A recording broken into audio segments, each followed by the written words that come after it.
The reproductive cycle begins with ovulation, the release of a ripe egg or ovum from the ovary.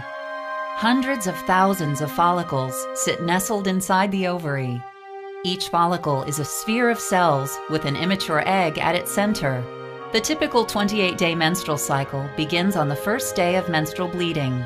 During the first 7 days of the cycle, a few follicles start to grow. These maturing follicles secrete estrogen hormone into the bloodstream to prepare the lining of the uterus for pregnancy. Around day 7, all of the follicles stop growing and begin to degenerate, except for one. This dominant follicle continues to grow, nourishing the developing egg inside it.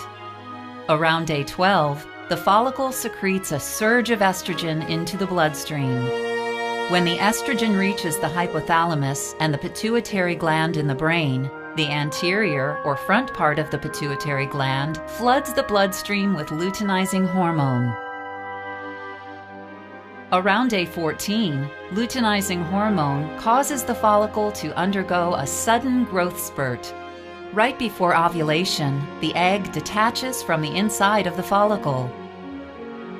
The bulging follicle releases chemicals, signaling one of the two fallopian tubes to move in closer and envelop the follicle. The follicle swells until it bursts open, ejecting the ovum and fluid from the follicle into the abdominal cavity.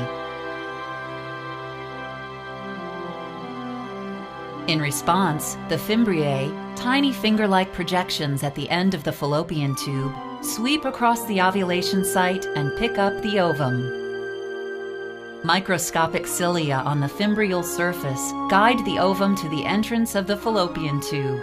Muscular contractions along the wall of the fallopian tube gently propel the ovum toward the uterus. The ovum lives for 12 to 24 hours, the interval where fertilization can occur. If not fertilized, the ovum will disintegrate and be shed along with the uterine lining during menstruation, marking the end of one reproductive cycle and the beginning of another.